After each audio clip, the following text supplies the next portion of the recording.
Hey everybody, welcome back to Goof Troop Part 2. I'm so glad to see you all again. I'm seeing you all right now, through your webcams, laptop cameras, and smartphones.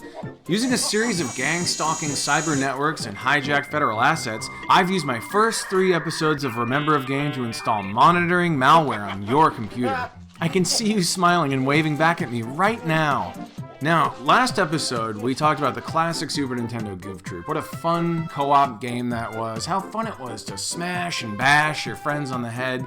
But after playing that game, I've been looking for a sequel that could live up to my expectations, that could reach that high watermark that the Super Nintendo Goof Troop had set so high. But now, it's my duty. I have to acknowledge all these goofy games before I can move on, despite the fact that no one asked for this, because I'm committed to dry humping the corpse of internet retro game reviews. Kick fucking ass! Life is kinda cool sometimes.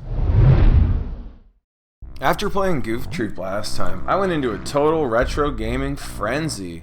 And I just had to play all the other Goof Troop sequels. So today we're going to be talking about all the Goof Troop sequels.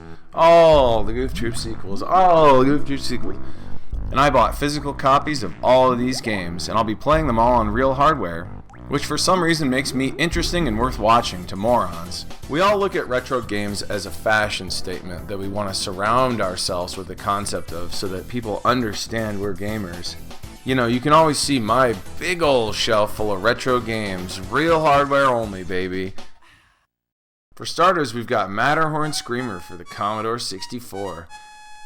The title screen cheered me up because it played Zippity Doodah from Song of the South, and hey, who doesn't love Uncle Remus? This game is your basic Mario or Mario style up-and-up platformer, or upsy-daisy genre as the British would call it.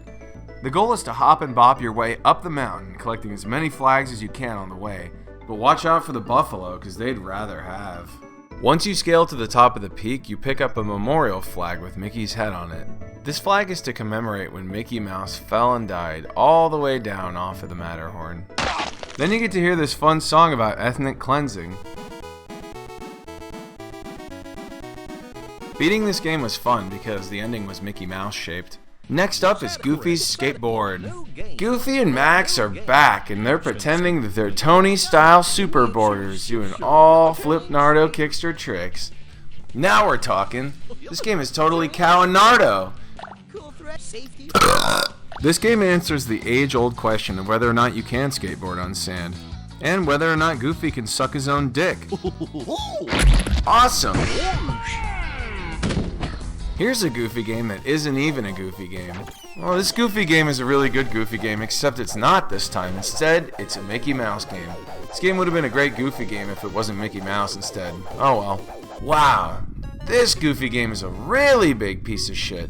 I don't even know how to morph into Goofy. There's so many words on the screen and none of them are morph into Goofy. I don't even know where the Beagle Boys are. It's not like the Beagle Boys were some minor character that got introduced in like the 5th season. The Beagle Boys were right there from the beginning. Oh well, on to the next Goofy game. Got Goofy's House. This Goofy game features Goofy in his very own house. Something gamers have yearned for since the very first Goofy game. But something's not right here. Goofy better straighten up his act before he jacks off to Muscle Dog gay porno. This game's just all over the map. Goofy's bludgeoning animals to death in his front yard in front of all the neighbors, flooding his basement like a dipshit. Oh, and I thought that pump got rid of the water in here. And doing sweet drift racing, Initial D style. This game does have some smashing and bashing in it, but just not enough to really get me hard. I searched everywhere, but I just couldn't find a game that lived up to my expectations. Capcom had just set the bar too high. I didn't realize it, but I'd already been playing the ultimate Goof Troop sequels all along. I was playing the 2010 Splatterhouse for Xbox 360 when I noticed something a little off in this cutscene.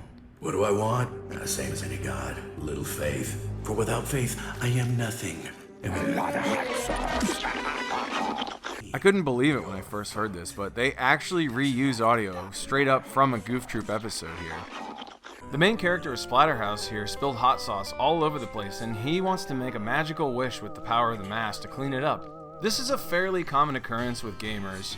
We all happen to spill hot sauce from time to time, but wouldn't it be nice if we had a magical genie to clean it up? I think it's fairly obvious to anyone with half a brain that Pete and the Mask from Splatterhouse are clearly the same character. They both have the same voice actor, and as a hardcore old-school retro gamer, that's all the proof I need. End of discussion. There's a couple differences in this game that Goofy fans are just going to have to adapt to. For starters, you're going to notice some things are different about Goofy.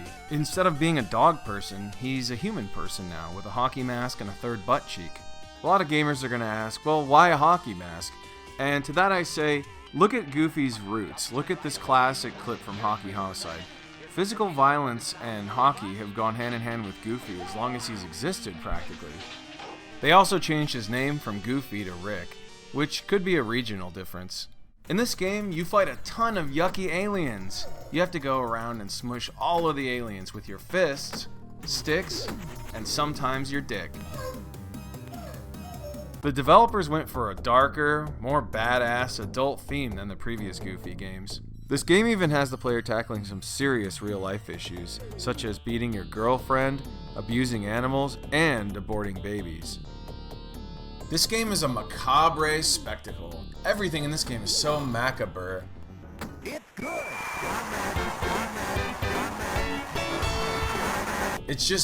It's one of the most macabre games I've ever played. There's so much gore, guts, and barf and splarf all over the place. It's a big splatted up yucky mess. There's just slop and slime everywhere. There's pieces of bodies and meat chunks and stuff. It's very truly macabre. This game even features a guy that died inside of a bag. I'm gonna be in so much trouble with my mommy after playing this. There's way too many yuckies. You fight your way through 7 stages using a series of infantile and childish kicks until you have to fight the horror movie inspired bosses of each level.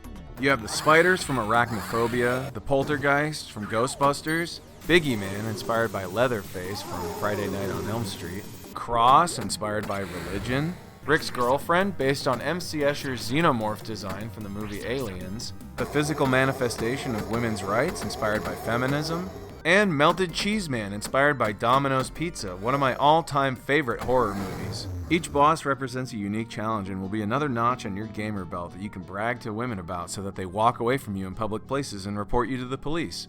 But there's 2 bosses in particular that we need to talk about. For starters, let's go back to Biggie Man. There's something else you might have noticed about him. That's right, he has a bag on his head. This raises a popular debate in the Splatterhouse community about whether or not this character died in a bag. Just because he's wearing a bag, does that mean he's in a bag? Sooner or later, every video game character is either in a bag or has a bag on them. But one thing's for sure, any way you slice it, this cat's out of the bag. And Biggie Man's bagged himself the biggest bag argument this side of Baghdad. Now, the next thing I want to talk about is kind of a tough topic. Stage 5's boss, Rick's girlfriend. This is the part that isn't so easy to talk about, but here goes.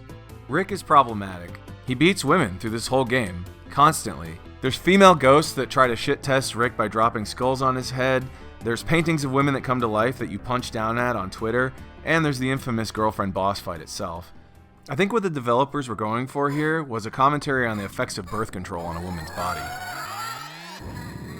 It's been rumored that none of the woman beating was originally part of the game.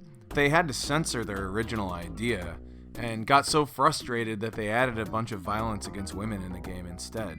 Now, originally there was supposed to be a dating sim minigame where Rick was meant to court and eventually consummate his love with his girlfriend, but they had to cut it due to the rating system. Hey, go figure, it's okay to bare arms but not bare breasts, am I right? Either way, you can see here with this concept art, they had been planning this game mode originally, but it was sadly cut from the game. They even included Rick's third butt cheek. Earlier on, I also briefly mentioned abortion. All of Stage 6 is actually Planned Parenthood. Believe it or not, this is what they all look like in the back. It's just some guy punching fetuses. It's sad that it takes Rick beating his girlfriend to death for him to realize that a woman has the right to choose. And a woman is her body, and honestly, it's disgusting to me. Her body, her fault. But, you know, I'm not really complaining about that. I'm more just commenting on the narrative. Because I guess it makes sense there's so many female enemies in this game after all, because I want to kill women. Headshot. Multi-kill. This Goofy game sequel was so popular that it eventually went on to create sequels of its own, Splatterhouse 2 and 3, a spin-off series if you will. You can see little nods to Disney intellectual properties here and there, like here we have the Quack Kids, Huey, Dewey, and Louie, and Disney's Ninja Turtles with this sewer level. Duh, who put the game out? This is it. I found it. Finally. Splatterhouse is the ultimate Goofy game. They'll never make a Goofy game better than this. It's got all the aliens that a man could ever want to punch or jump kick. That's what Goofy's really all about. Most importantly, it's got her body and her choice. Thanks for coming along on this trip down memory lane with all these Goofy sequels, and the best Goofy sequel of all, Splatterhouse. As always, special thanks to the Patreon pals. This week's special Patreon pal is Iron Zoltan, who has the question, Dear Marty, do you wipe your ass at all? And to that I say, if you kick up your Patreon membership to the next tier, I'll answer that in the next episode. Alright, thanks everybody. Bye. Until next time.